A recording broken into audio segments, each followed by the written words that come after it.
শহীদগণ শুধুমাত্র কিন্তু একটা সংখ্যা নন, কারণ একটি প্রাণের সমাপ্তির অর্থ হলো একটি পরিবারের মৃত্যু, একটি স্বপ্ন সম্ভাবনার অবসান।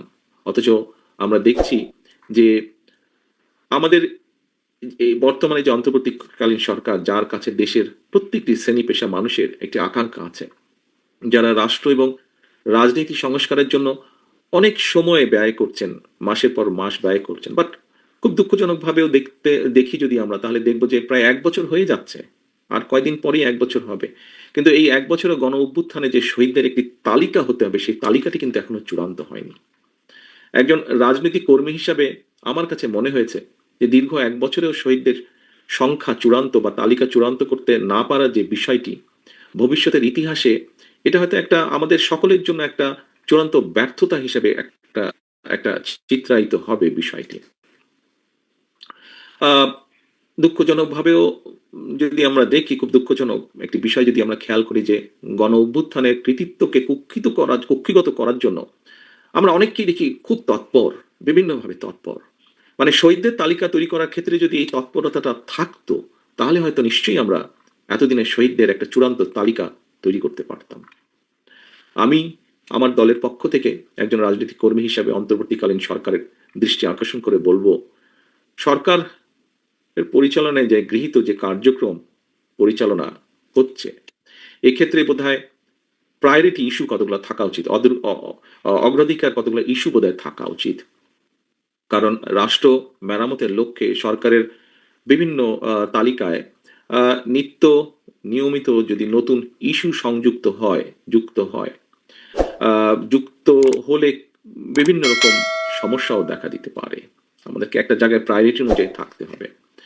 আহ, আহ, আমরা যদি খুব ভালো করে খেয়াল করে দেখি যে শিক্ষা সংস্কারের অনেকগুলো বিষয়ের মধ্যে শিক্ষা সংস্কারের বিষয়ে কিন্তু সরকারের দৃষ্টিভঙ্গি কিছুটা হলেও জনগণকে বিস্মিত করেছে। গণমাধ্যম যদি আমরা দেখি, যে গণমাধ্যমে প্রকাশিত যে রিপোর্ট, সেখানে বলেছে যে প্রাথমিক থেকে উচ্চ শিক্ষা পর্যন্ত শিক্ষাক্ষেত্রের কোনো স্তরেই কিন্তু গণ অভ্যুত্থানের 1 বছর পরেও স্বাভাবিক একাডেমিক পরিবেশ কিন্তু ফেরানো সম্ভব হয়নি।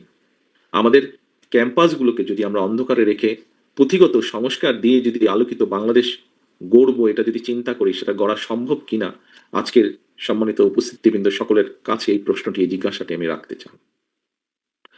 উপস্থিত সম্মানিত পেশাজীবী ভাই বোনেরা, আমরা দেখেছি কয়েকটা রাজনৈতিক দল হঠাৎ করে এই দেশে পিআর বা সংখ্যানুপাতিক নির্বাচনী দাবি করছেন বা দাবিতে সোচ্চার হয়েছেন। বাংলাদেশে সংখ্যানুপাতিক নির্বাচনী যে ব্যবস্থা প্রবর্তনের অর্থ কিন্তু রাষ্ট্র এবং রাজনীতিতে বিচ্ছিন্নতাবাদ, ফ্যাসিবাদ, চরমপন্থার বিকাশের পথ সুগম করে দেওয়া। সংখ্যানুপাতিক যে নির্বাচনী ব্যবস্থা, এটা কিন্তু বিভ্রান্তিমূলক সমাজ সৃষ্টি এবং সরকার অস্থিতিশীলতার কারণ হয়ে উঠতে পারে বা উঠবে। বাংলাদেশের প্রেক্ষাপটে দেশের স্বাধীনতা, সার্বভৌমত্ব হুমকির সম্মুখীন হয়ে পড়বে। দেশের জনগণের সুদৃঢ় ঐক্য চাইলে কোনোভাবেই আমরা মনে করি সংখ্যানুপাতিক নির্বাচনী ব্যবস্থা চালু হওয়া উচিত না।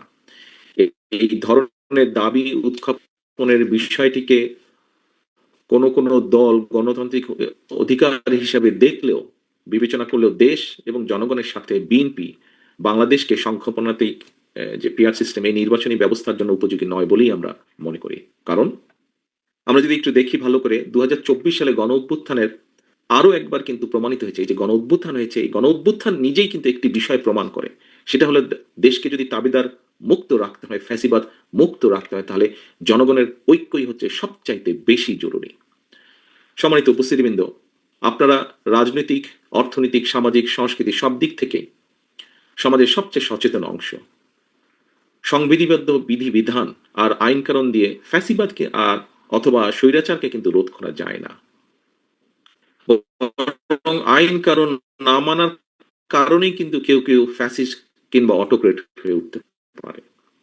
রাষ্ট্র ঠেকাতে চাইলে জনগণকে রাজনৈতিক এবং অর্থনৈতিকভাবে, যা বিভিন্ন সময় আমি বলেছি, জনগণকে যে কোনো মূল্যে রাজনৈতিকভাবে এবং অর্থনৈতিকভাবে শক্তিশালী হিসেবে গড়ে তুলতে হবে।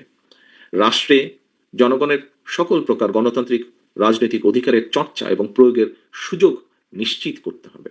জনগণ যদি ক্ষমতাবান থাকে, জনগণের রাজনৈতিক অধিকার প্রয়োগের সুযোগ জারি থাকে, ফ্যাসিবাদ কিংবা স্বৈরাচার ঠেকানোর জন্য জনগণের ঐক্যবদ্ধ শক্তিই যথেষ্ট।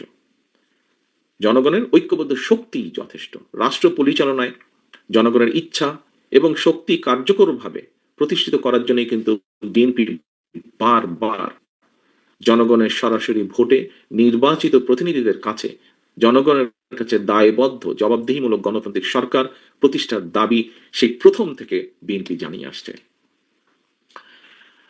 উপস্থিতিবৃন্দ, কিছু কিছু ক্ষেত্রে খেয়াল করলে আমাদের কাছে মনে হচ্ছে, আমরা দেখছি মানুষ কথা বলছে, বিভিন্ন শ্রেণী পেশার মানুষ একটি বিষয়, অন্তর্বর্তীকালীন সরকারের ঘাড়ে যারা বন্দুক রেখে সরকারের উপরে নিজেদের খবরদারির বহাল রাখতে চায়, সরকারের উপরে প্রভাব খাটিয়ে বিভিন্নভাবে ফায়দা হাসিল করতে চায় বা নিজেদের আখের গোচাতে চায়, তাদেরকেই আমরা দেখছি জাতীয় নির্বাচন অনুষ্ঠানে কে সুকৌশলে বাধা সৃষ্টি করছে। এটি এখন কথাটি আস্তে আস্তে বিভিন্ন জায়গা থেকে সামনে আসছে কথাটা।